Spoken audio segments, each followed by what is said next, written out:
All right. Welcome back to Dawn in the Queue, episode 9. And this time we have Max with us. What's up, Max? Hello.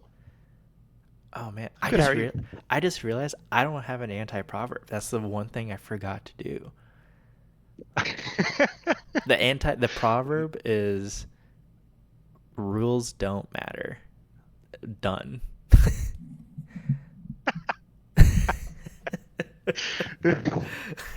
Sounds good. I kind of like that proverb too, but we'll keep it an anti-proverb for now.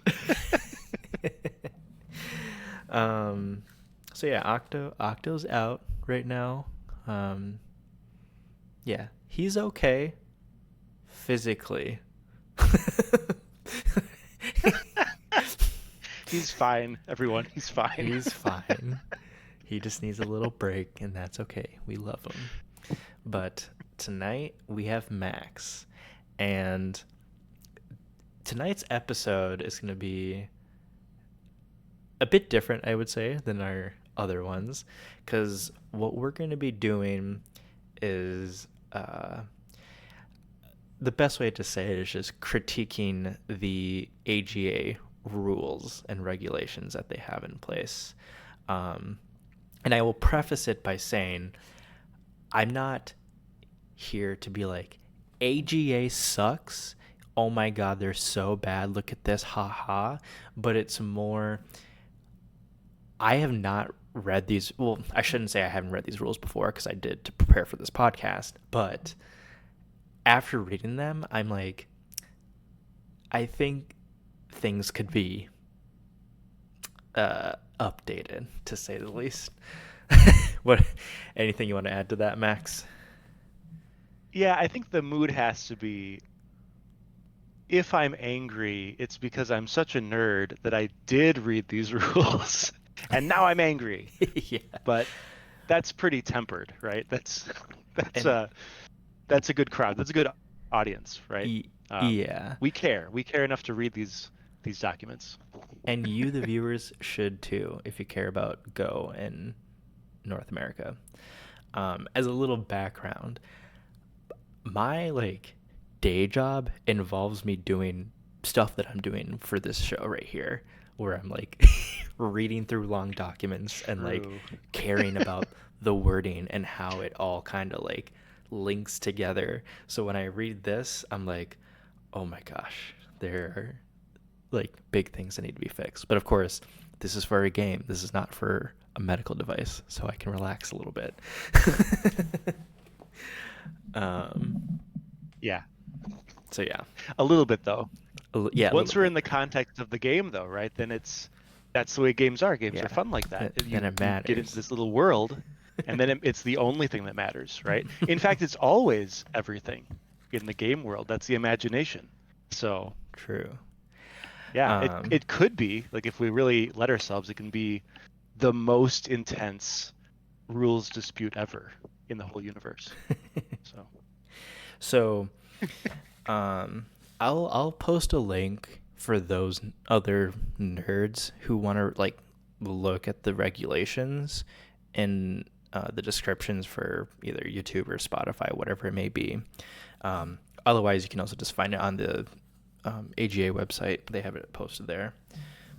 Um, but let's jump into it. So this was first created back in 1991, and then it seems like there was a major overhaul in 2014, and then again revised in 2023 to 2024.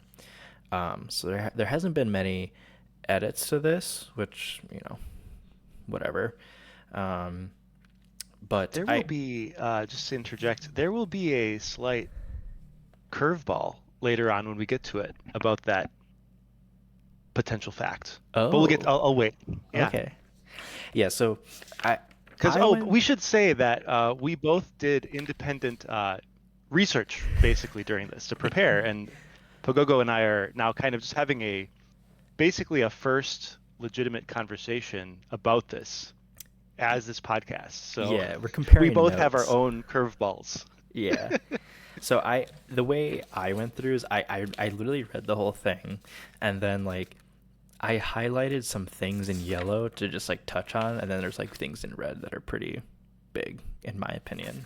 So we'll kind of go from there. Um, so the first thing I like that I noticed that I want to touch on uh, in in the very first section, section one C, AGA sponsored events. So this is talking about the AGA recognizes three type of events. One is rated, sanctioned, and sponsored. And the sponsored one has like a definition of what that means.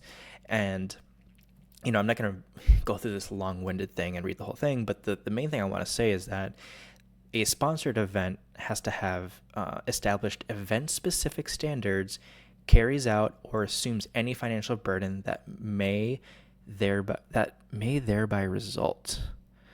Um, Basically, what it's saying is that in order for the event to be like sponsored, they have to follow certain standards set by the AGA. One of which is that that they'll follow the AGA tournament regulations and procedures. But the big one for me is there's a document out there. Again, I will link to it, but it's qualification requirements for AGA financially supported tournaments.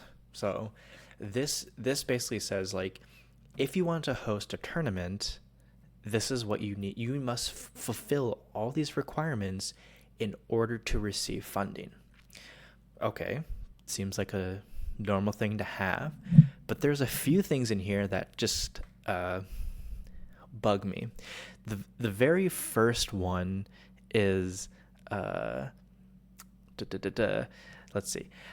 They prefer a minimum of 4 rounds and 2 days of play. Um, One, using the word prefer, I hate because if it's a requirement, you should state this must be met. Aside from that, 2 days for tournament, at least from like what I've understood within the Go community, that can be a little bit tough to secure. Like I know for the Minnesota tournament that's coming up, like we're only gonna do like 1 day of play, um, but it's like, man, trying to achieve like 2 days is hard because now you have to book a venue for that second day, and you have to make sure you have enough people like showing up. I mean, like some of these tournaments are already like pretty small. Like I think last year the Minnesota tournament I heard was like 40 people, but it's like trying to reserve a space for 2 days for 40 people is hard. Like that's not it's not easy. And if you don't know you're gonna get this funding, that makes it even like harder, in my opinion. Yeah, and I'm thinking now, I'm imagining how when this collides with practicality, you can have a bunch of problems where I don't have any, I'm not thinking of any anecdotes of this happening, but I could imagine a Go player who, well, first of all, lots of Go players would be seeing, oh, it's a 2-day event. Oh, okay, I'm not going to go because I don't want to get a hotel. It would be Mm-hmm. great if I Mm-hmm. could just go and it would be a 1-day event, make it a day trip. I'm not in this exact state, but oh, I can just travel for 10 hours that day. A lot of Go players want to just find tournaments to play. Mm-hmm. So some people just don't show up because they don't even like, register.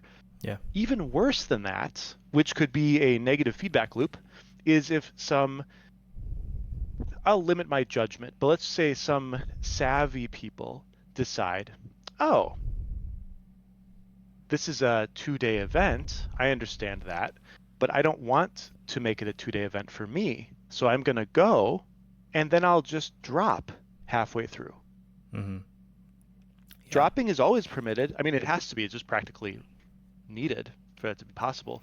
But you don't want to encourage players to do that because obviously it makes day two of this event less good and less reliably happening for everybody else. Mm-hmm. So when you force everyone to do that, and you're forcing the directors of the tournaments to set it up in this way, it's a trap for the more the more obedient and ready players to have a day two.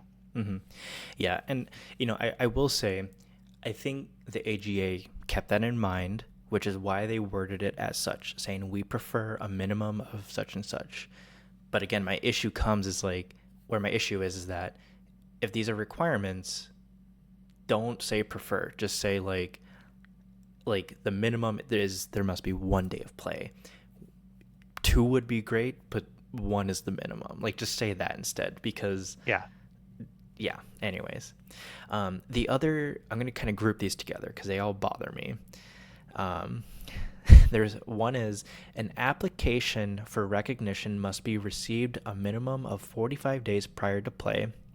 An approved budget will be required a minimum of 30 days prior to play, and the tournament must be announced in the AGA e-journal a minimum of 22 days prior to play. I to me, this is annoying. I kind of get it, but at the same time, like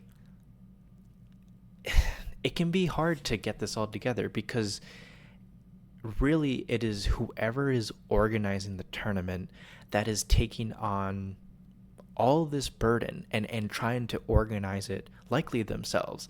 Now I know for the Minnesota tournament there's like kind of like a group of people that are putting it together, which is great, but still it's like this is so it's very grassroots to me from what I've seen. And so like trying to like make sure, oh, did we get this application within 45 days? Oh shoot. What happens if we're at 40 days prior? Do we just don't get funding? Oh well, how do we even know what budget we're gonna have for this? Because like we need to figure out a venue. Is it gonna be 1 day? Is it gonna be 2 days? How many people do we have coming? Like that's it's all up in the air. So like it just oh it just makes it I feel like a bit harder for like grassroots tournaments to pop up because uh, it feels like the maturity of these rules does not match the maturity of the community, if that makes sense. sure. Yeah. Yeah. Anyways, those ones bother me. I don't know if they bother you as much, Max. They do. I'm trying to characterize what feels so wrong about that. It just feels like I guess it's too general of a feeling, a little bit tropey for me. I just imagine this rule here being a product of self-generating bureaucratic mess, just kind of spreading, right? Hmm. I don't have a very good um, real idea about that. I just have this fear. It comes to me as this red tape fear Yeah. that yeah, The it just makes me panic a little bit.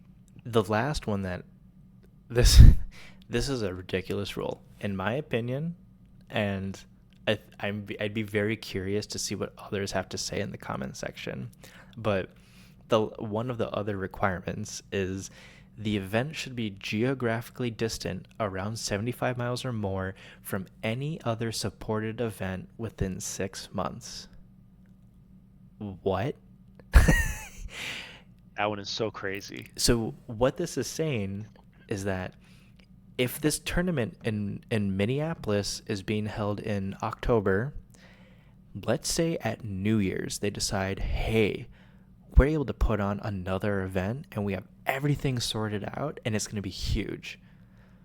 AGA will not sponsor it because it's within 75 miles and within the last 6 months of this October tournament. Like, what? That's crazy to me. That is, I don't see the reason why this rule exists. Is there any rationale like listed in No, the document? no, no, Oh, no. it's just plain old just factual. Okay. Yeah. Yeah, because I can't think of any any rationale. It's too bad. I wonder if they're just it could be that they're disorganized a little bit, or maybe we didn't find the associated information. So there is rationale that they have elsewhere, um, supplementing it or whatever. But the fact that that's such Yeah. a controversial thing. Yeah. That to not have it even be referencing another, document or maybe even referencing a problem that happened in the past. Like, oh, the reason why we have this is there was a dispute, in 2010 or whatever. I don't know. Yeah, yeah, It seems so weird, so restrictive. yeah. And to think about it, like another case where this is annoying is like, let's say let's say you live in New York City and they hold a big tournament in the city. And then let's say like in New Jersey they want to hold a tournament too. Maybe they're blocked because they're within 75 miles and in the Yeah. last 6 months of the other tournament. It's like I don't care if that's 75 miles. Like they could be 30 miles away from each other and that could be like a 2-hour commute like for a person. And it's like maybe they don't want to make that. Maybe they want something that's closer by. Like yeah, it again just like the rule doesn't make sense to me and I don't think it should exist. I mean, maybe there's good reason, but I think the benefits far outweigh whatever risks there are by not having this rule in place.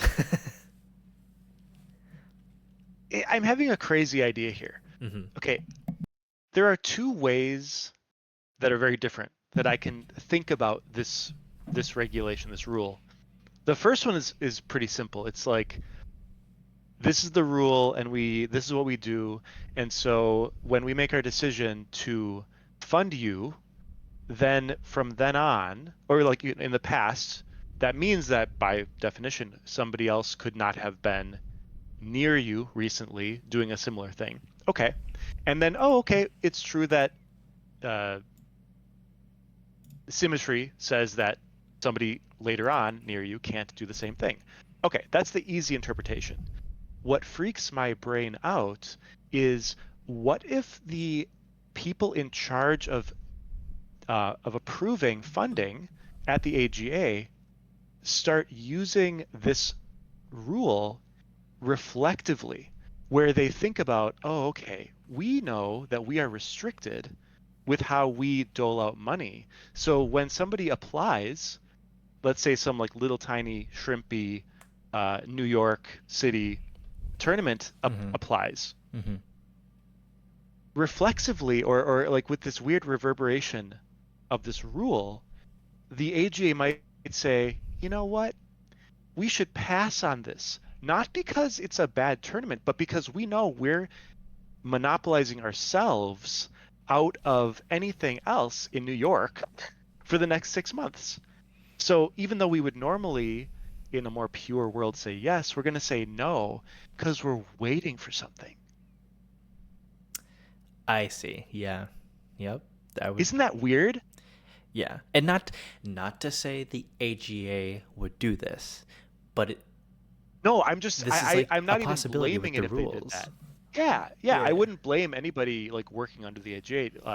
They're not being unethical. They're actually trying to be more efficient Hmm. with because the funding is there both as helping an organizer and it's also there to help promote Go and the AGA by extension. So Hmm. they're acting in their, self-interest rationally or however that you want to say that. Um, but it's just creepy, that weird reverberation of funding gaps. Hmm. Yeah, weird, weird. Yeah. So, all right, that's enough on the qualification. There's a few others within there, but they're not as they don't ring any bell or not. They don't raise any flags for me. But I will also link to these qualification requirements for financially supported tournaments. Um, so moving on, section 2, rules of the game. So I thought that all all games in the like within the AGA were had to follow like the AGA rule set, right? Where you must fill out the dame. It's essentially it is Chinese counting, right? Or is it technically like Japanese counting, but they must fill out the dame? I can't remember. It's something like that. It, it gets a little weird because they have multiple different ways inside of the AGA rules to perform counting. They're kind Mm-hmm. of agnostic to how you count because the rules themselves make every counting system that it allows makes them by definition equivalent. So it's Mm-hmm. nice because it makes it more the players get to act informally more often, and the Mm-hmm. rules have already kind of cradled them into a logically valid way of playing, way of Mm-hmm. enforcing the game.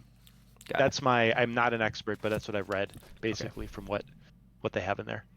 But, and this is more just like something to note for others to know. In section 2, it says, like, like this is the rule set you must use for the game of Go for tournament play, unless otherwise superseded by tournament regulations given below. Tournaments may also be conducted with other internationally accepted rule sets, such as I think it's Ing and any version, New Zealand, Japanese, Chinese, Korean, IGF, WAGC, or WMSG. So that means technically any tournament could be like any of these rule sets. It doesn't have to be AGA. Yeah, I thought I thought it's weird. I thought it was a cool little thing to look at. And then this is again me caring about words. Later on in the paragraph it says the tournament director should consult with the AGA if using a rule set not included there. So the intent is, hey, if you're not using one of these rule sets, like talk to us first before hosting this tournament. Um, but I again, words matter. The tournament director should consult with the AGA, but they don't have to. Right. They're gonna want to. I mean, it's almost that one. I'm not bothered very much because let's just try to imagine imagine you're a tournament director and you don't want to ask somebody if the rule set is okay, and yet the rule set you want to use isn't on that in that list. Mm-hmm. I'm thinking like as a normal like Go player, what rule set is it? Are you crazy? Yeah. Like, do you want to make your own or what is from like 500 years ago? Like, I'm not sure what you want from your rule set that's not available already. It's like we're using Japanese That's the scoring, should that but I it's get from from this. it's from the 70s, so Komi's lower.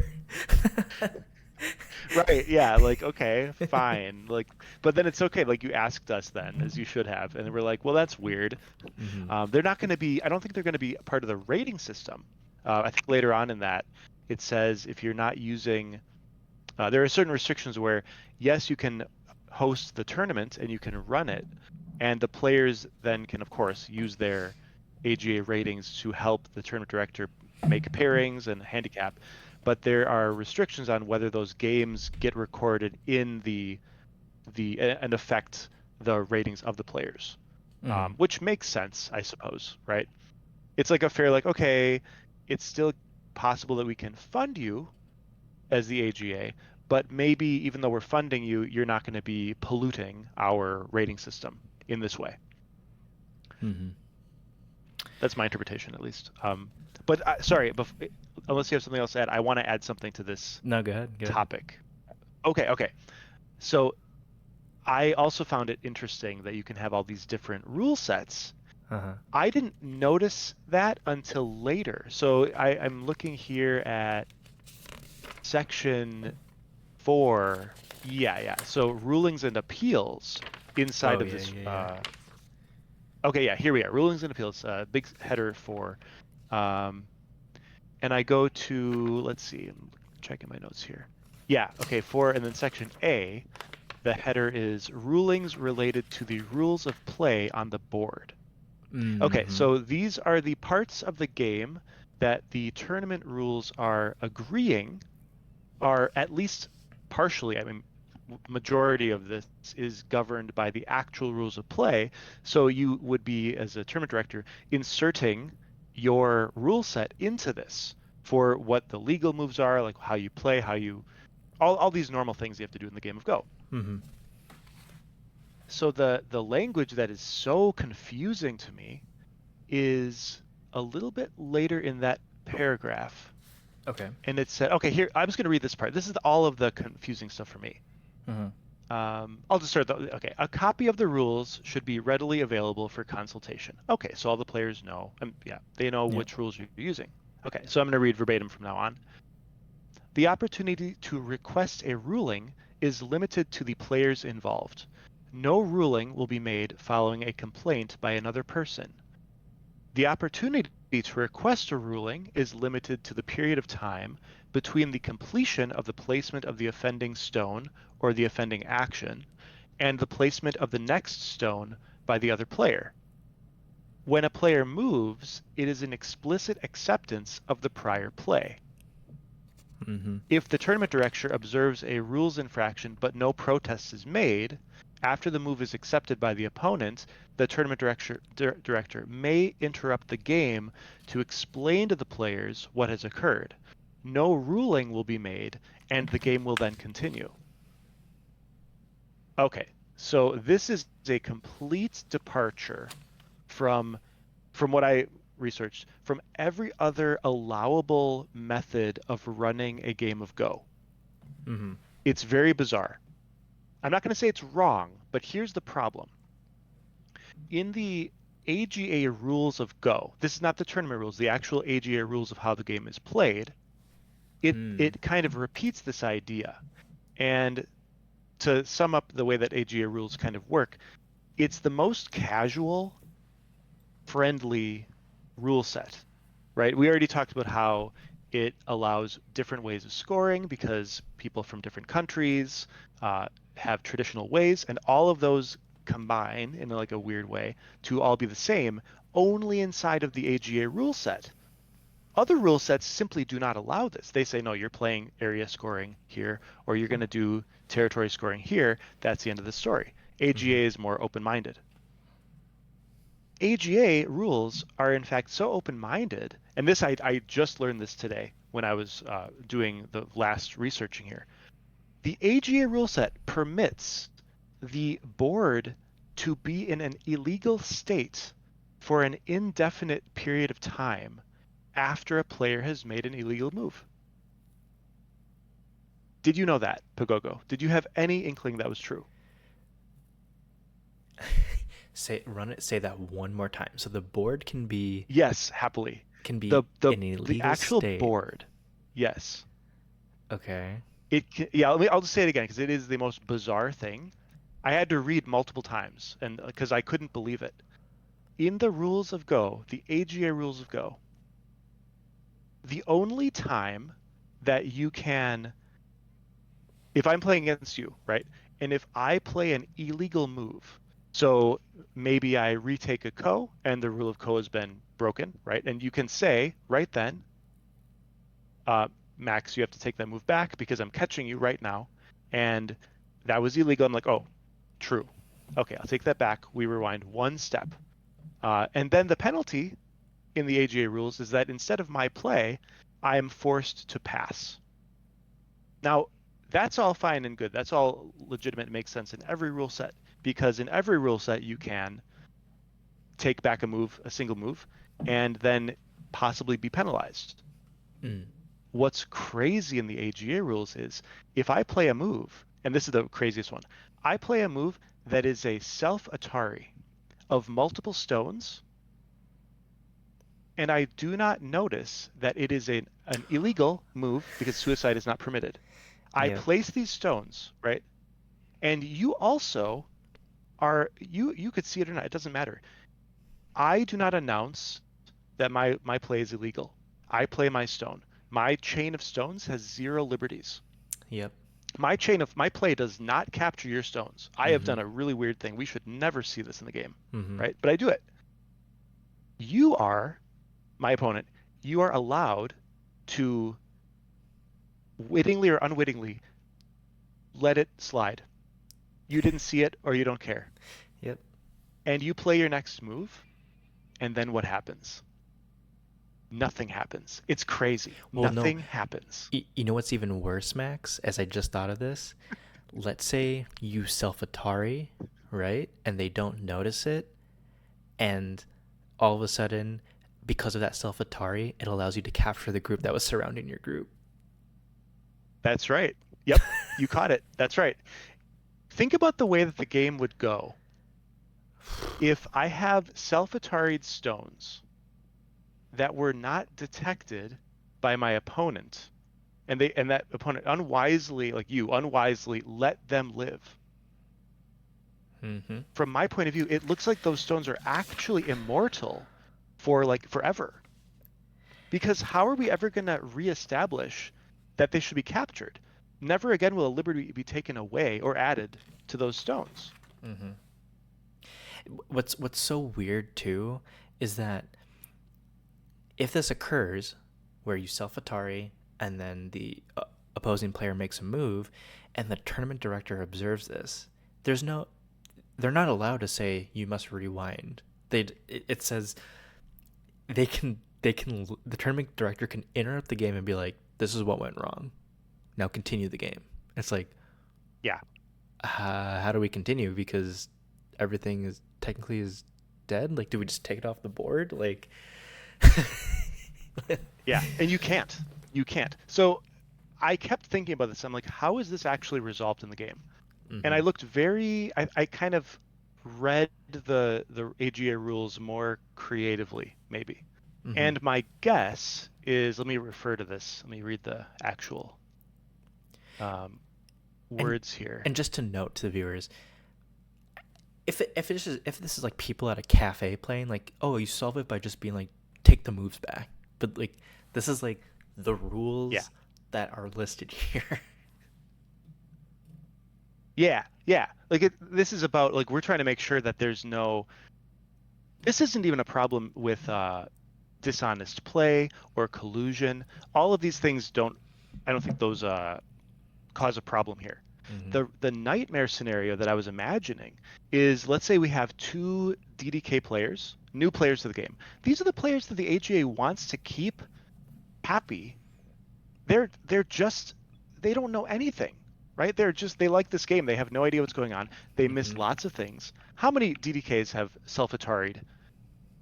Maybe because you're clicking on a computer screen often. Maybe Yep. the software doesn't let you play the self-atari, and you're like, oh, that's self-atari.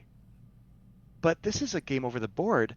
These plays, which are as soon as the stone is placed, that's a legal move, or that's a committed move in a tournament. The nightmare I'm seeing is that these DDK players are accidentally moving into and missing for one move a completely bizarre illegal position.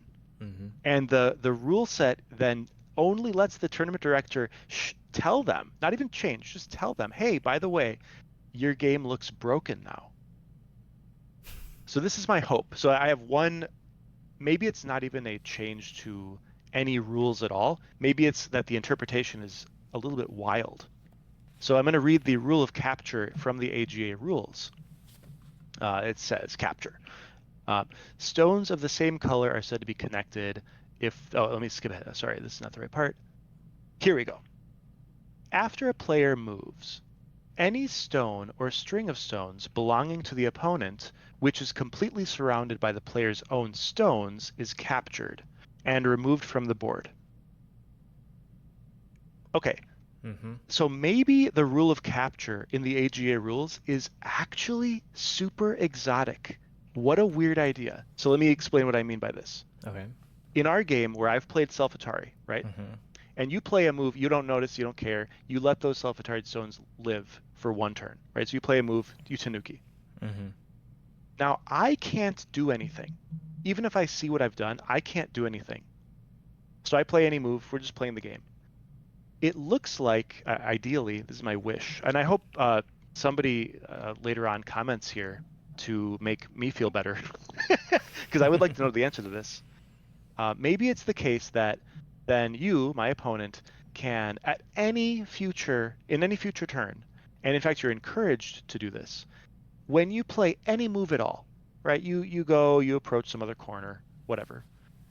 You play that move, and when you play that move, you capture my stones. It seems like that's actually part of the rules. Because it just says, and I'll quote again, after a player moves, any stone or a string of stones belonging to the opponent, which is completely surrounded by that player's own stones, is captured. Mm, yeah. It doesn't actually refer to the played stone. Yes. Yep. Yeah, that Does it could. make sense? But it's weird, right? Yeah, and unfortunately, as viewers may come to find out in the rest of this document, it's going to be up to the tournament director on how they handle this. Um, they basically have all the power, which Right. we'll get into that. But yeah, Yeah. they will have But all the my hope, power. so yeah, just to reiterate, my hope is that the DDK players who have trapped themselves don't have to wait until the much more weird part of the game, which is the scoring phase, Hmm. to argue over the dead living versus dead status of stones. It would be really great if the capture rule already let the player capture those bad stones, the stones that should be dead anyway. Hmm.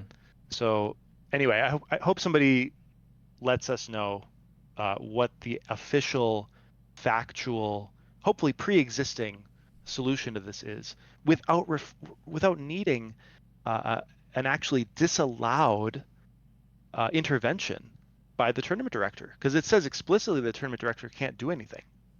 Yeah. So It, and to follow up, kind of moving along now, something that bothers me so much about that, where it's like, oh, they can't interrupt, even if it's like they're breaking the game state, like something very wrong is happening. In my mind, it's like if you're a tournament director or an official, you should have the power to be like, we're going to stop here. Someone made an infraction. We're now going to fix it.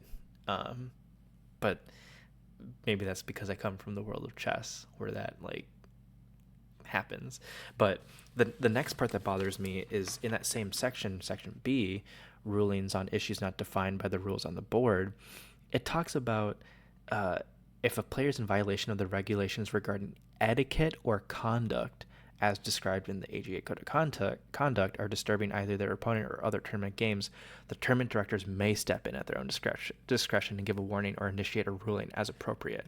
It's like I'm not saying that's bad. Like I get it, but it's like you're gonna allow tournament directors to step in for that, but not for like something that illegals just happen and maybe they're DDKs and they don't know better. Like that should be a moment where that tournament director should be able to say, hey, this is wrong. We need to fix it. This is how we're gonna fix it. But instead, it's like, oh no, someone's being rude. Like yeah, by all means, I'll step in and yeah, say something. It's it's this issue of like I view this document as it should be about like rules and fair play, and now they're starting to insert some like code of conduct stuff, which I think it needs to be separate to me, but others may view that differently.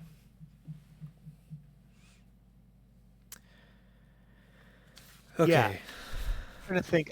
I guess I'm coming at it from the point of view of it seems like the practical goal of any of these rules is or are to just make the game tournament, whole tournament just flow, right? So like Yes. people, the whole point of people coming to this is to be happy Mm-hmm. playing a game, right? And win some stuff too, right? So like you're Mm-hmm. earning some ratings points and you get to show off how cool you are and all that fun stuff, right? And Yep. see people, that you meet people again and all that stuff and be part of the community. But just then to allow that to happen without some people having to play with Atari stones for 50 moves. Or equivalently, I think, and I think you were getting at this too, like equivalence to that is a rude player. Because what's a bigger problem for a game of Go? Is it like the person you're playing with being kind of cranky, or if there's an actual obvious fixable problem on the board, you can just, Hmm. oh, take those stones off. Yeah. So yeah, it seems like it's distracted itself from what are we actually trying to do? Okay, keep people happy. Mm-hmm. Yeah. Um, moving on, unless you have more to say. Mm, Um, no. talking about appeals for rulings on tournament directors. Um, there's three parts to the appeal. Basically saying like, okay, you can appeal like to the assistant tournament director, um, Or if you don't like that ruling, you can then appeal to the tournament director.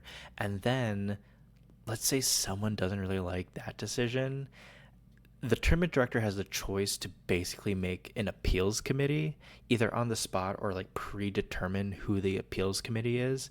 And then that appeals committee, their decision is final. Now, this is where I kind of have issues with the appeals committee because it says it needs to be an odd number of voting members, which makes sense because you need to have a majority vote. But it says they must be experienced players selected by the tournament director with no connection to any of the parties to the dispute and with no stake in the outcome. My big issues with that is, what does experienced players mean? Does that mean they must be 1 dan or higher? Does that must mean they had to have been playing the game for a couple years? What does that mean? It can mean a lot of things. The other thing is saying no connection to any of the parties in the dispute and with no stake in the outcome. I think that can be hard, given how small the Yeah, community who's in is. the room, right? Like, is who's on the committee? Are there people from the tournament? There can't be anyone from the tournament because the result of a game could affect the next games, and so it's almost like that's ruled out. So then, who is it? Is it just other people that are at the tournament? If there's extra helpers, that's fine. But what if some of the players are friends with these people assisting with the tournament? What if it's a family member? It makes it extremely hard. I know what they're getting at, and I generally agree with it. It's just really hard to see it work when the community is so small. You know what I mean? Yeah, I mean, I'm reading this while you're talking about it. I'm kind of skimming it. Mm-hmm. And all I can see in this section, in this updated section, I have a little curveball here. But in this updated section, all I see is kind of just filler bureaucratic mess once again, right? I just imagine the people writing this think that they know a lot about coalition building and all these placeholder words. And I'm not going to go ranting about this any longer than I have to. But if you look at all the weasel words in here, for example, there's a sentence here.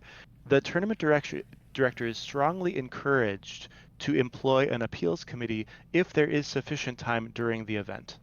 Yeah. Oh, that's easy. So all you have to do is just arbitrate that there's not time, which there never will be, by the way. Anybody at a tournament will know that there's never any time for anything, right? We know this. It's Mm-hmm. trivial.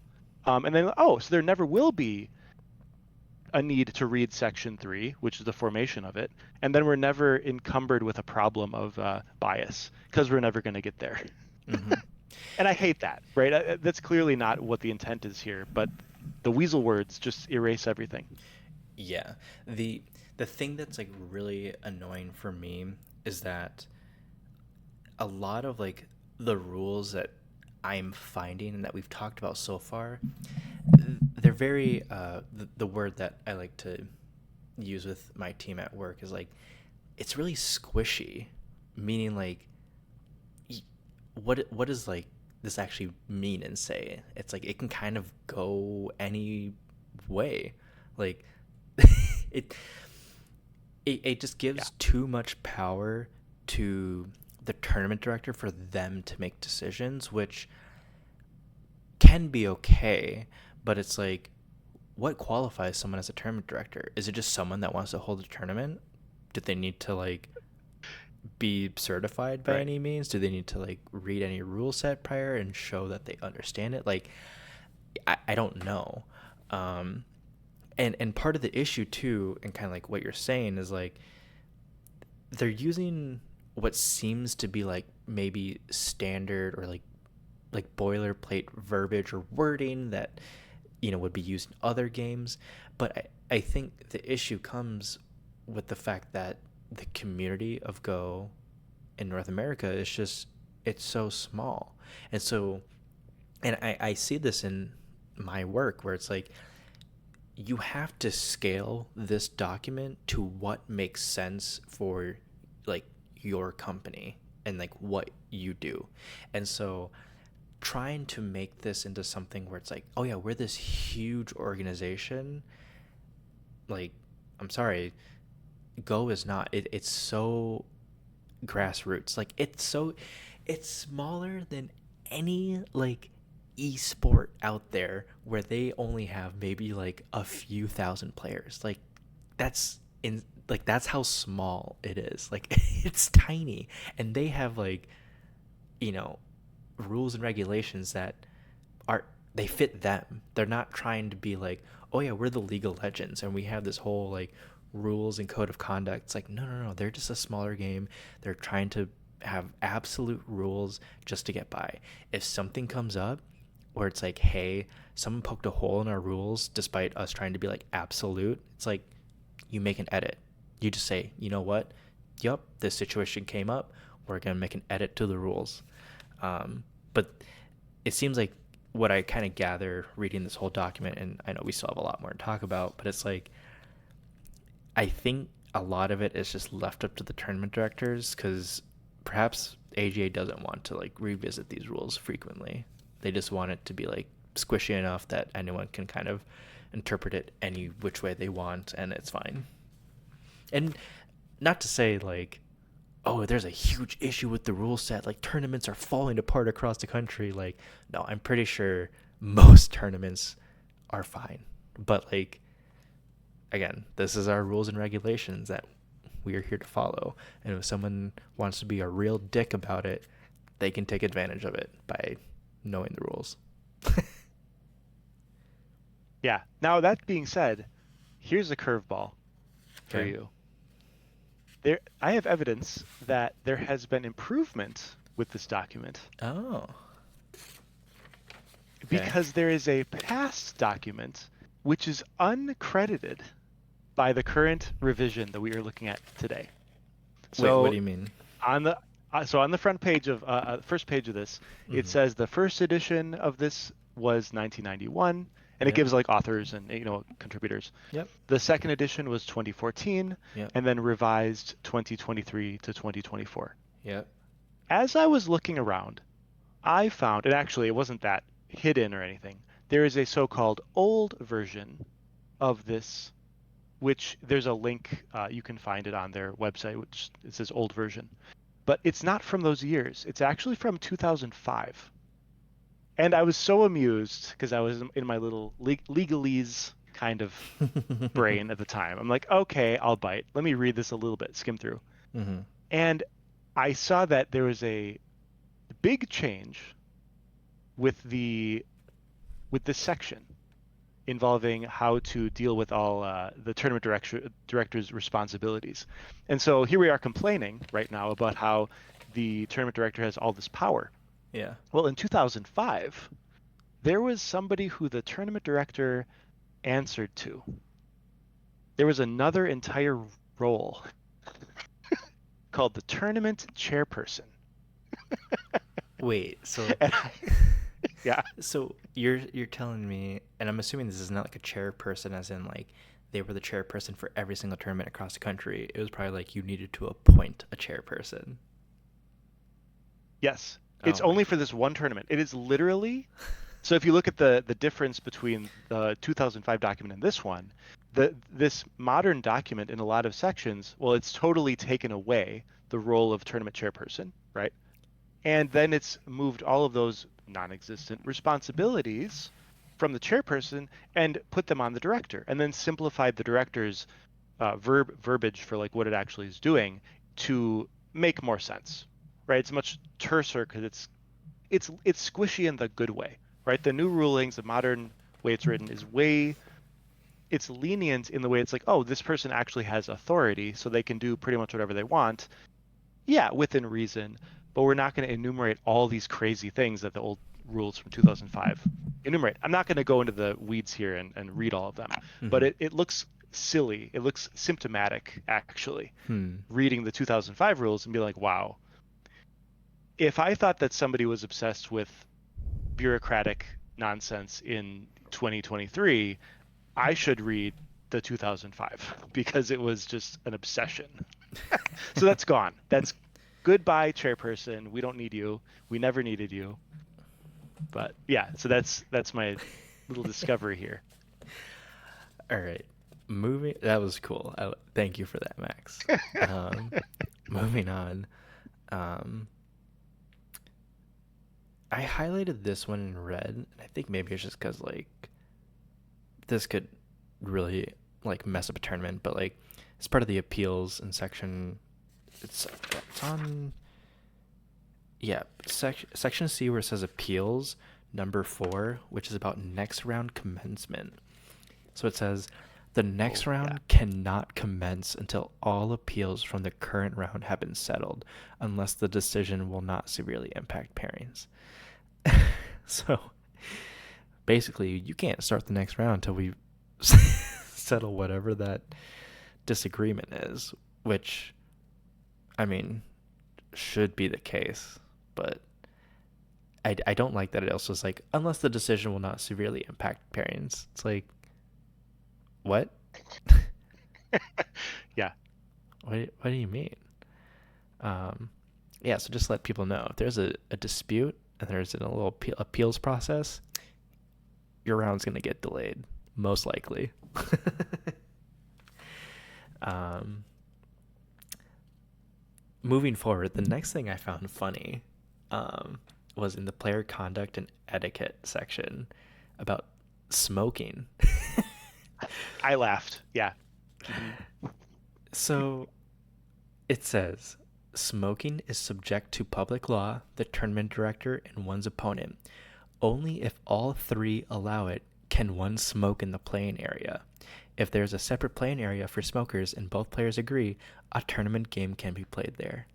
So, smokers rejoice. You can maybe find a way to smoke during your games again.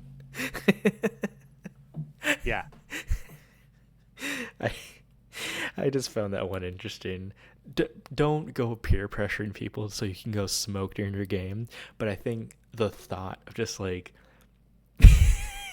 people walking by and like, are they are they smoking? It's like, yeah, it's the 80s again, brother.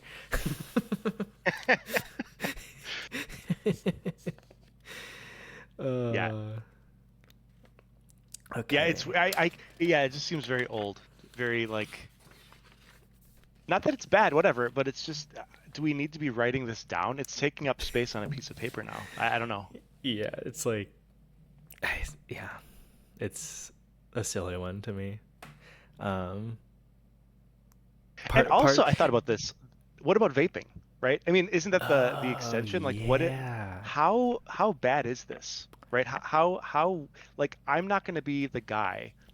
Like I pick stuff like I complained about just before with the chairperson, but like somebody else cares about the smoking and the vaping and the whatever, fill in the gap of slightly irritating habit of another person, right? Whatever. When does it end? Dang, I dude. wonder if they're prepared for AGA that kind of didn't. argument. Much like most establishments, it's like no smoking or vaping. AGA didn't get the update. Dude, Yeah. vapors rejoice. You can vape during games. Yeah, actually it's weird because if you didn't mention smoking at all, then we wouldn't really have an opinion about what vaping, like the status of it. But here, yeah, can't we like go out and say, "Hey everyone, vaping is completely unrestricted. It is not subject to public law. It is not. You don't have to care about the tournament director's opinion at all, Dude, right? blow it in your You can opponent's play. face. I'm gonna play. You know what? I'm gonna do a new thing. I'm gonna play Go. I'm gonna play myself Ataris. I'm gonna go reach in my pocket, start vaping, stare down my opponent. Done. Winning.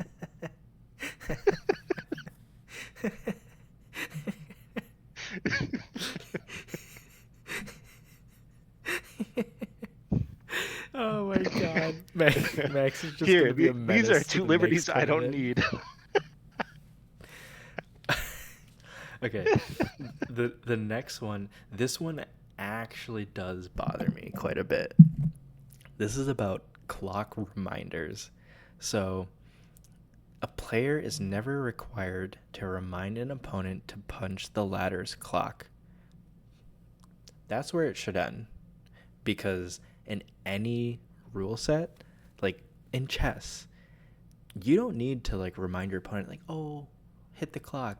That is their responsibility, and just leave it. That's that. It is inherently understood that like it's good sportsmanship to be like, "Hey man, you need to hit your clock."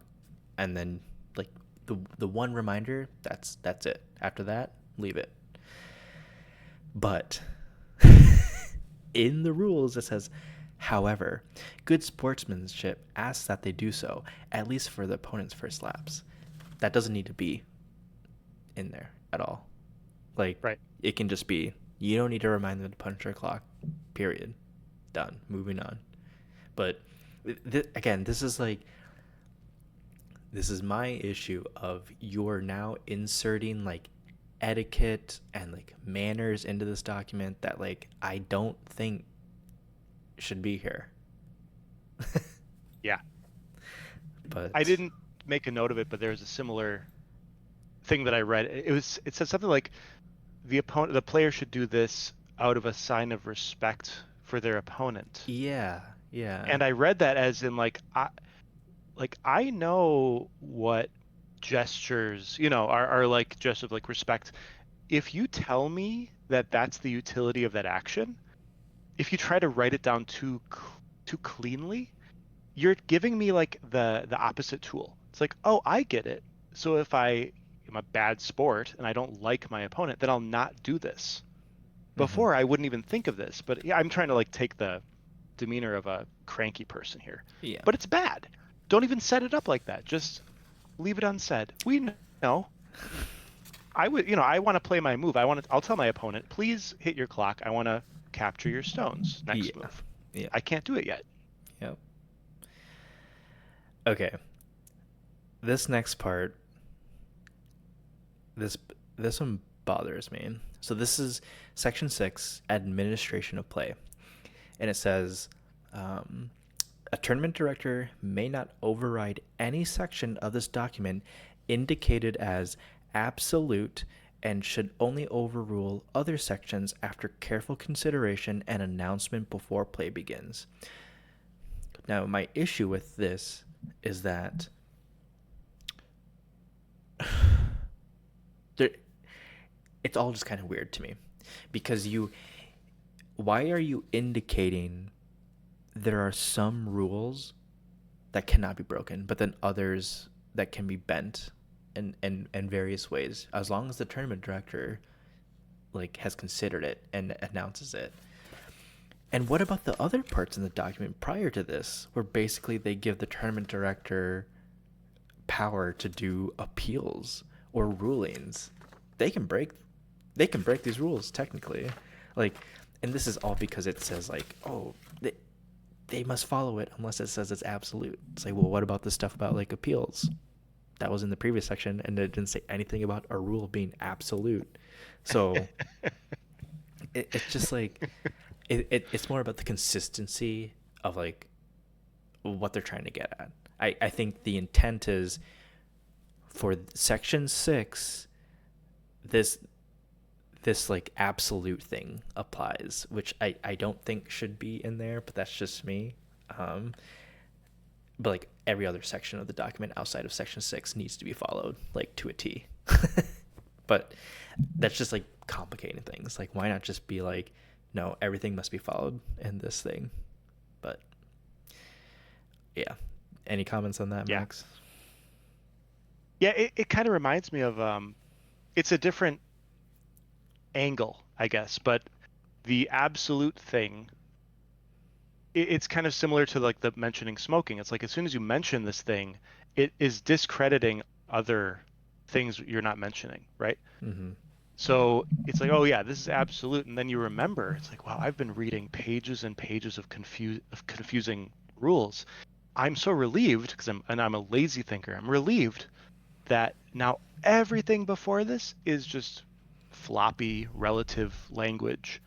And as long as I'm the tournament director, I can just upend all of that, right? Now that's lazy. That's not true. Obviously, the idea that these are the only absolute rules has to not be true.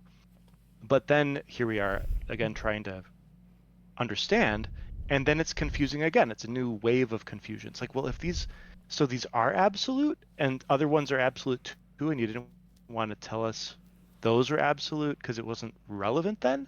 It's very confusing. On multiple readings, you're going to have different confusion each time, which is what happened to me. I kept reading this and I was like, what is going on? Mm-hmm. Yep.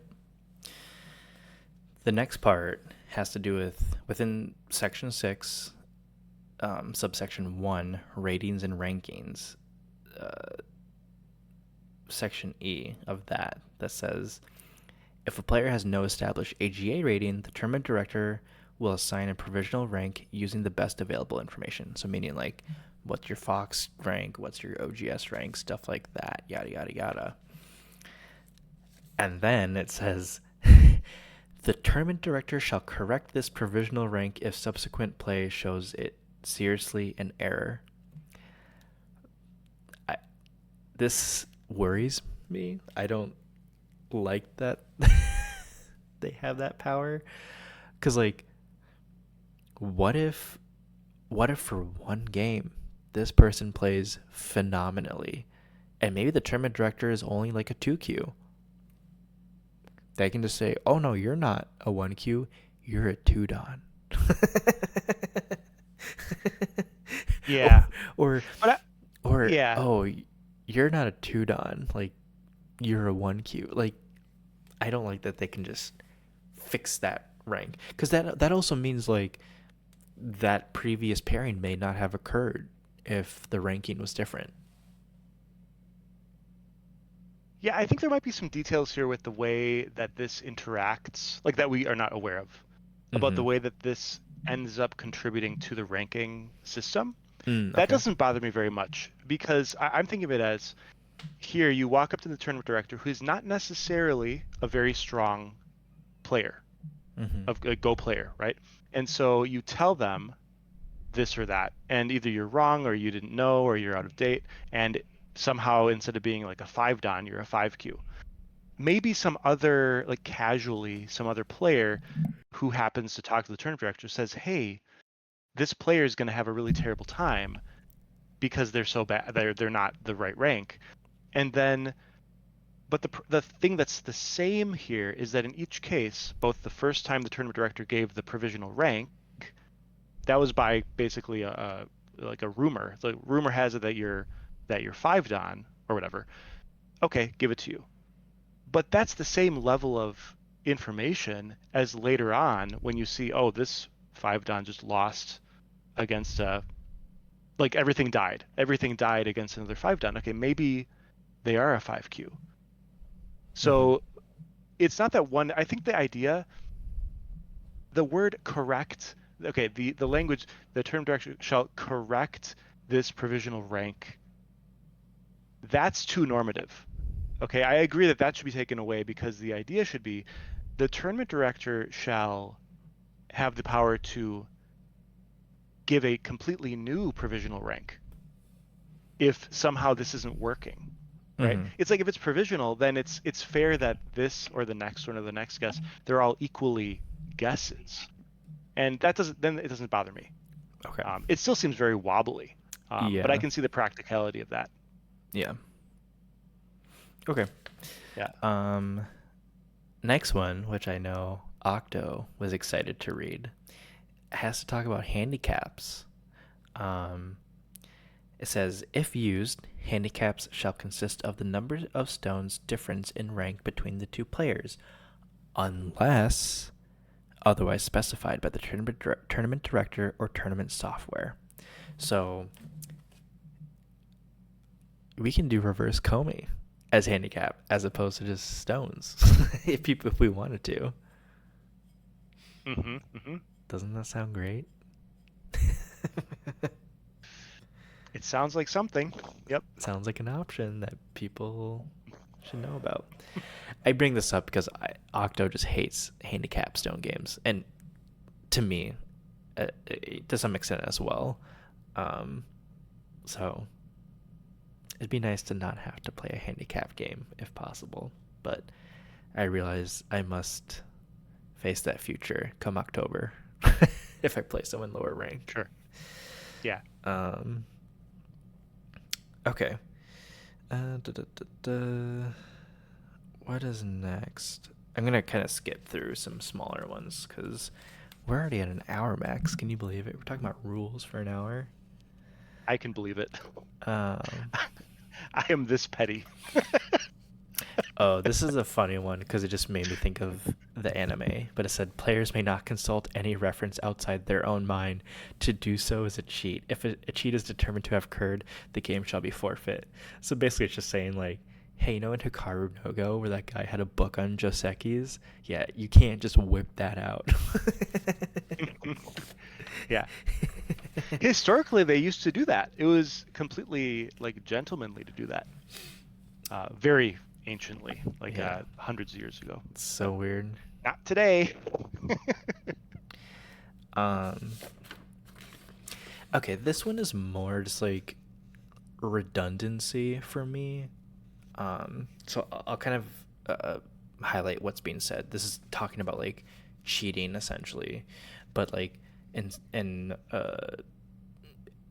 section 6 of administrative play, in section 5 where we talk about prepared materials and consultation, in A of that it says basically you can't have like prepared materials like with you during the round, so like books, dictionaries, like problem collections, whatever it may be. um, you can't, and then part B says a player can't use like a second set to basically like play out variations. Again, makes sense. Section C basically says you can't go anywhere and like commit crimes against section A and B. It To me it's like Yeah. that seems implied. Like we don't need to have this like additional bullet point here to say like, and you can't do it outside of the tournament hall too. It's like, well, yeah. But Yeah. okay, whatever.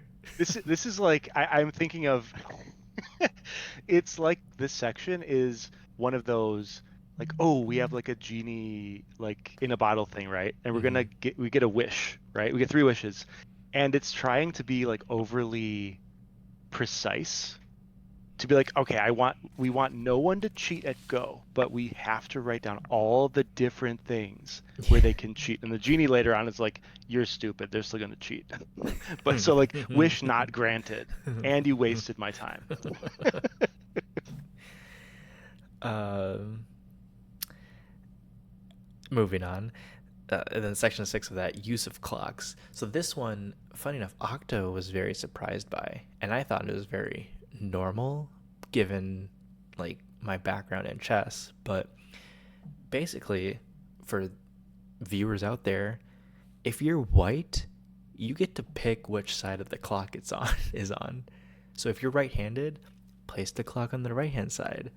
And if the tournament director has to keep the clocks in a particular way because of whatever it may be, then you're allowed to choose which side you sit on. So use that to your advantage because you should. just just saying. Um okay. Why did I have this section highlighted? So this is part B on page 6, play of the game. A stone laid is a stone played. And I have what highlighted in red says a stone is played when it touches the board unless dropped by accident and is moved to the intended intersection with a minimum of adjustment. What? Okay, sorry. The wording is very weird, but I think what it's saying is like if you just move it ever so slightly to like the correct position. Um, I I think the part that bugs me is like the minimum adjustment to place it in the correct spot because like I've seen through like both Hikaru no Go and even the match, people will like slap a stone on the board and then like slide it across to the right spot, and it's like, Yeah. can you do that, or is that technically like not within the minimum adjustment. Again, this is like nitpicky Yeah. stuff, but it's like someone could point that out and be like, actually, they moved it halfway across the board. So they need to place the stone where it was, which was Tengen. Yeah. It's weird because is it intentionally a um kind of like a cultural decree that like is it that like this is the AGA rules, we are going to place our stones in a way that is contrary to the historical traditional way that certain uh like I know like a Chinese method, or I'm sorry, is it the whole thing, like it's there's different cultural ways of placing the stone, and yes, this is specifically saying a lot of those methods are not allowed. Mm-hmm. If that's intentional, I think that's interesting, a little edgy. But if it's unintentional, then I wonder if they want to revisit this because if they're trying to just be inclusive and the AGA rules tend to be we're going to allow area scoring, we're going to allow territory scoring, but here they're like we're not going to allow customs of stone placement. That seems like that's Mm-hmm. contrary to their whole design intention here. The other thing that's weird to me, and again, this is because of my chess background, but it's like I would imagine once you lift your hand off the stone, that's the move, right? So like in Yeah. chess, and this has happened to me before when I was younger, but like I'd move a piece to a spot, and then all of a sudden, like before I lift my hand off it, I'm like, oh shit, I don't know if I want it there. So I'll move it back to the normal spot, knowing I must move that piece. It's just a matter of where is it going to go now? And then once I place it on the correct square and lift my hand, it's like, okay, that's where it is. I would imagine that should be the same for Go, where it's like you place a stone down, you slide it into the spot, and then you kind of leave your finger there, and you're like, and then slide it over one or two, whatever, right? And then Mhm. that should be okay in my eyes because you have not lifted your hand. But that's just a minor detail that is not really talked about in this document. Yeah, and I'm reading ahead here. This was where we had a really weird.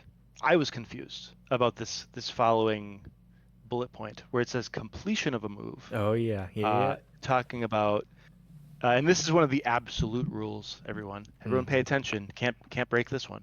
Um, it says basically that it defines when a move's complete, of course, and that's when a stone is played, any captured stones removed, and the clock is punched.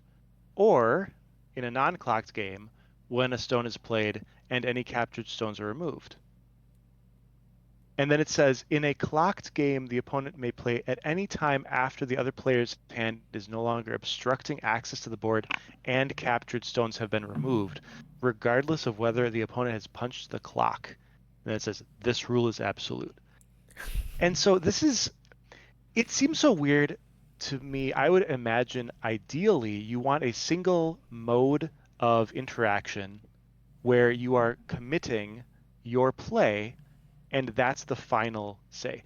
And if everyone had to have a clock, then it would make sense to make when you hit the clock, everything you've done, and by the way, it had to be move the stones that captured off the board, all that stuff, that's committing the move.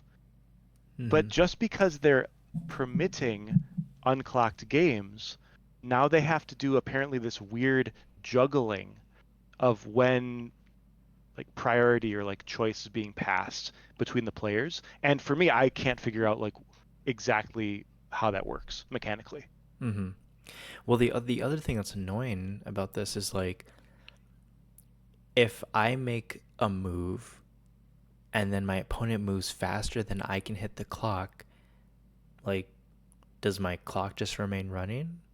And the reason why that matters is because I know it as Fisher time. I think it's technically like Canadian time, whatever. But it's like hitting that clock means you might get time added because of the increments.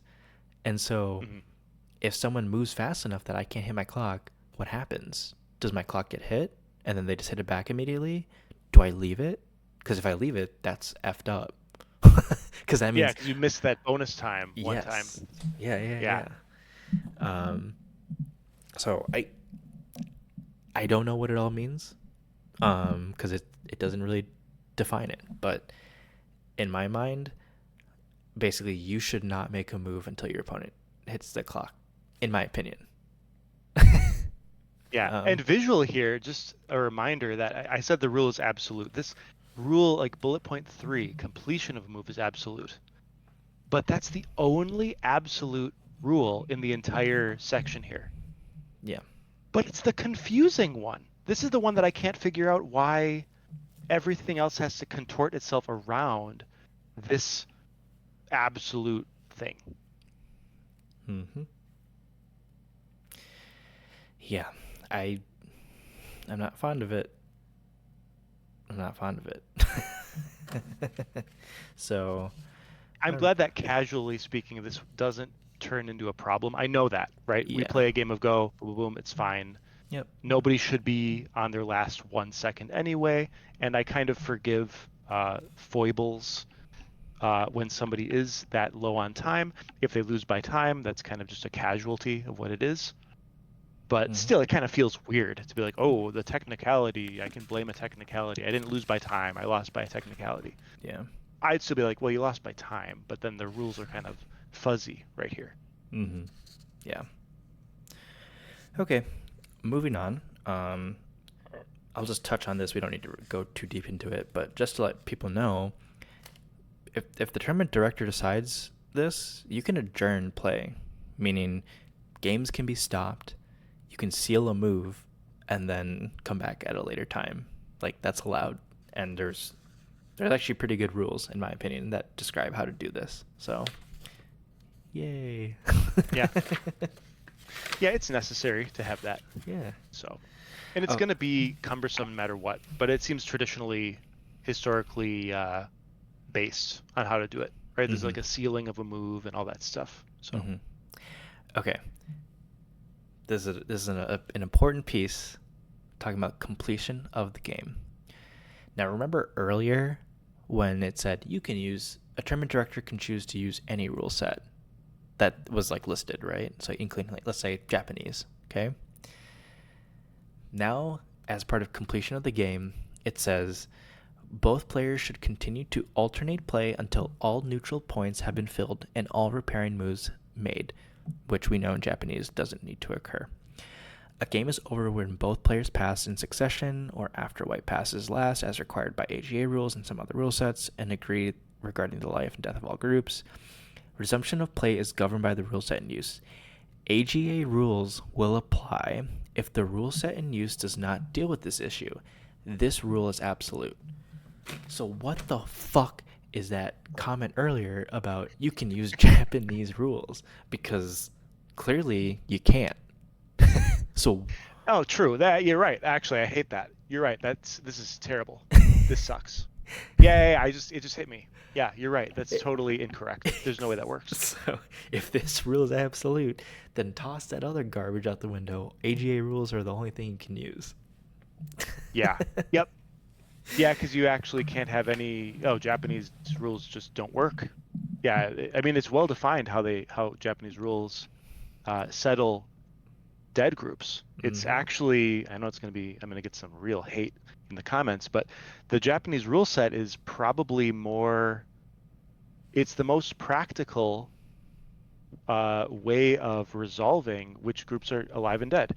The dead four in the corner, that rule is actually just like a flag bearer of a much more general rule that they use in a whole post-game evaluation context that they use, and it completely determines what is alive and dead, and it's fine. It's weird, it's alien, but it does it, Mm-hmm. and it does it better than it does it practically. It does it in a final way.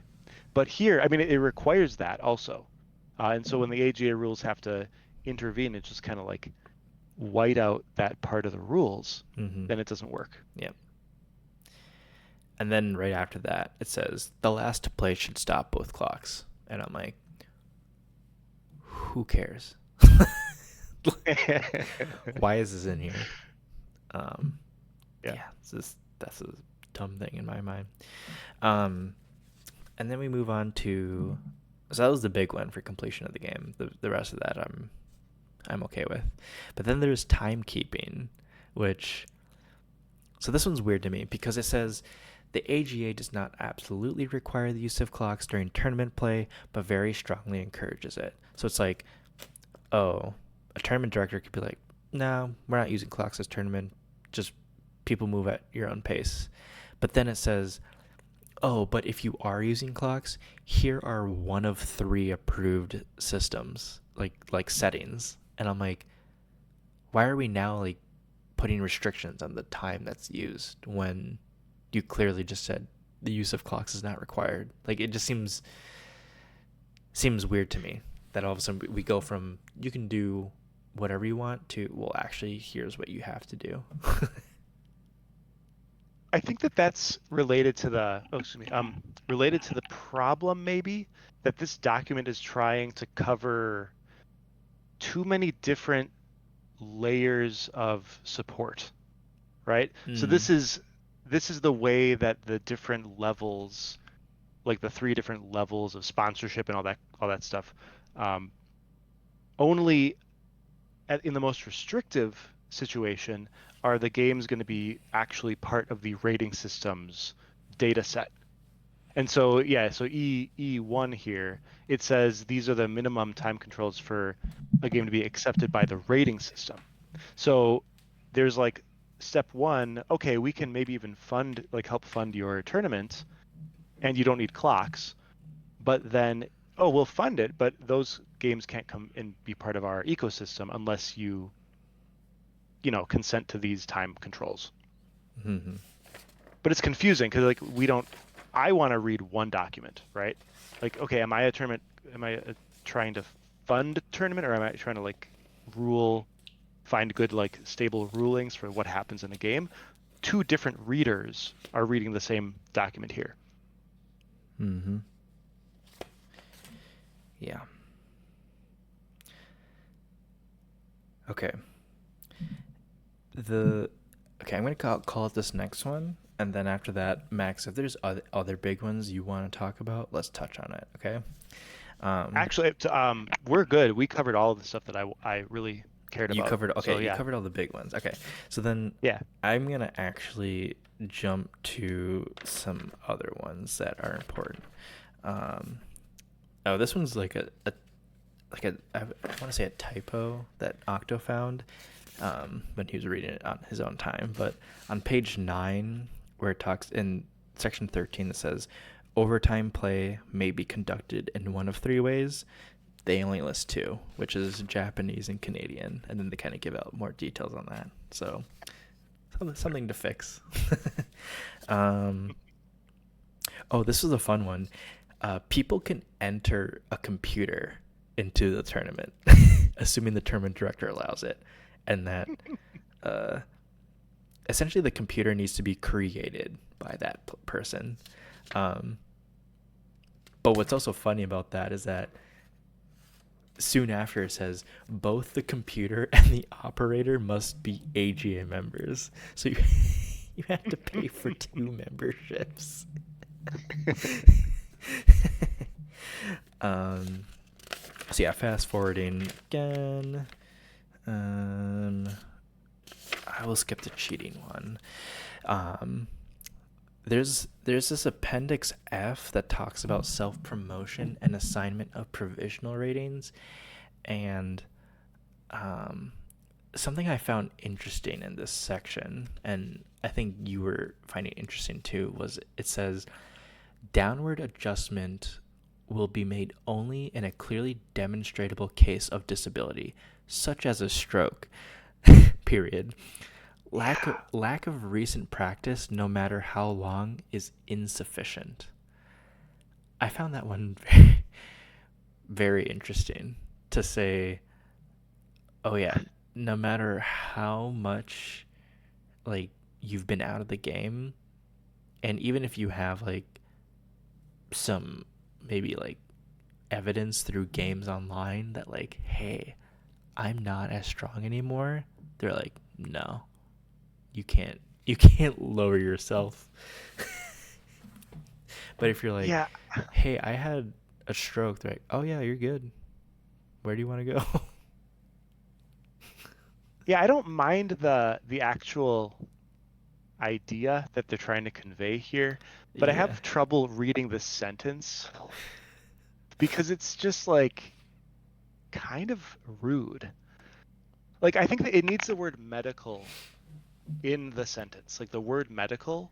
So I don't like uh, demonstrable case of disability. I want it to be like downward adjustments will be made only. It says here in a clearly demonstrable case of disability, but I don't like the idea of demonstrating it. I want it to be like medically, like a doctor has to be certifying, right, that you had some kind of recent event. And then I I feel like as a reader, at least I know what's going on here, where it's like we're talking about a medical or a psycho and or psychological fact. but Does that, here's yeah, I can see where you're going with that in terms of the word what the wording should be, but then it's like, why do I need essentially like a medical, like a doctor's note to say to say my rank needs to be lower, right? Like, because that's essentially what it would be saying if is if you say like, oh, it must be like a medical like condition like signed by a doctor or whatever. It's like, does that mean I need a doctor's note to become a 1Q again instead of one dot? right. I should say, I guess this is before like I personally have an opinion about this. I'm just trying to get past the first wave reading the sentence. It's like I think I understand that they literally mean that there has to be something real, like a bad thing, right? Yeah. And they're saying it in this way. I'm like, okay, that's what they're saying, but I think that they should have still made it more clinical what they're saying. It I it comes off as a kind of an irritated person at like the desk who is sick of hearing people complaining that they're still only that I keep getting I'm a 2Q but I swear I'm a 5Q, and these people like keep coming every year and with the same complaint. mhm. But then like when that's the topic, then to throw out the idea of like a stroke, it's triggering. It's a little gross to me. Yeah. That's why I I want to like prep it with like a word like medical or a doctor or something. yeah. I just don't think it belongs. I think it should honestly just be scrapped, and it should be, if you Yes. want to lower your rank, you must consult the tournament director and get their approval, and they hold the right to revert back to whatever your other ranking was throughout the tournament if like they determine your play is higher than that of whatever, right? Like, Yeah. at least have that little back door to say. And again, like, this is it's an issue of the tournament director has all this power, but it's like, if you're so worried about people like under ranking themselves, like de-promoting, which maybe shouldn't even be a thing, like just omit that altogether. But if you do allow de-ranking of some sort, then the tournament director should have the power to be like, no, we're going to reinstate you back to whatever it was, because clearly you're demoting to maybe like sandbag and win a lower Mhm. section because you're like, ooh, there's $100. I can win the SDK section, but I can't win the one don section or the Right. low don section, whatever. Um, so yeah. Yeah. Also, it's it's so it feels gross. I can't get past the idea of like the stroke or the medical thing because okay, let's even let that be their stance for a second, right? And I agree that I don't like that point of view anyway. I would scrap the whole section. But even then, let's say that we agree that somebody who had a, we'll say some kind of provably medical decline in mental activity. That's what they're talking about, right? Mm-hmm. Mm-hmm. Okay, so that happened as a medical fact. How are we, as the Go community, going to evaluate or predict the kind of effect that will have on that individual mind or that brain, right? How do we know? Do you lose? I mean, there's not a proverb for this, right? Oh, you have a mental episode, you go down 3 ranks. That Yeah. that's that's not how that works. So it worries me that like I understand the tournament director has a lot of power, but they're not like gonna like predict the future here. Mm-hmm. Nobody knows what the mind is doing. So yeah, like make it provisional then, but Yeah. we don't need the reason, Y- is I think what you're getting at. Yeah. Well, and what's funny is like in like a few sentences later it says if the initial estimate turns out to be clearly wrong after a round or two, the tournament director may make an adjustment to provide appropriate competition for the remainder of the tournament. It's like so it's already there. Um, Yeah. but then also on top of it, this rule is not absolute. So Oh, what a relief, right? so so if someone hasn't played for years and they used to be a 3 dan and they say that they're a 1Q, the tournament director can be like, yeah, seems about right. Let's do that. Right. Okay. Yeah. Yeah. It's not absolute, and that's the saving grace. Oh man. Okay, this has been a long What a one. trip. Yeah. Um, but yeah, this was just us kind of like critiquing some things within the rules. I think overall, you know, the AGA, I would like to think means well by this, right? They're trying to run Yeah. Go as best they can in North America. I think I think this could be like rehauled, in my opinion. I think just scrap it and start it over, um, and maybe get some input from the community on what this should be. That's just my opinion because the community is small enough that I think we could get a forum where people are like, hey, this should be clear or this needs to be like amended, whatever. But you know, to the viewers, I I think it would be a benefit to you if you play in tournaments to read through these at least once, just to get acquainted with it. And if you're like Octo, you're gonna print off the rules, and then when you choose to move the clock because you're white, you can be like, "Aha! It says it right here in the rules." I can see that happening. Oh my God. um, but yeah, this was a fun little activity to go through. Um, yeah. Any Yeah. any closing thoughts from you, Max? No, just to reiterate, I am very curious about this capture rule. That's like the most interesting thing that I want to know in the future is Mm-hmm. how I want it to be like, tell me how I'm misreading what this is, and also tell me that the capture rule in AGA Go is actually this cool thing that you can capture stones that are already dead on Mm-hmm. your turn. That'd be cool. So let me know if anybody knows. Yeah, and you know, again, we're here just to read the rules and offer our opinions. People, you don't need to get up in arms in any comment chat or any thread of being like, who the hell do these people think they are criticizing the rules? Just we're just talking about it. Just relax, okay? We love the game, and we're just here to offer our own opinions. And you can disagree with them, and you can be wrong. We can be wrong. That's okay. Let's be civil. Just we're gonna, We say to the internet. yeah, internet, please be civil. And then all was well. No one argued from that point forward.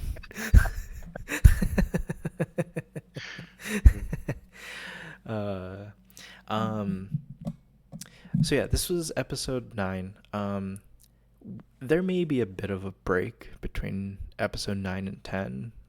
Next few weeks can be a bit busy, so I wouldn't be surprised if we kind of take a little hiatus, but we'll see what happens. I just want to temper the audience, you know? All right. Well, that's been episode 9. Thank you, Max, for coming on, and we'll see everyone next time. Bye bye.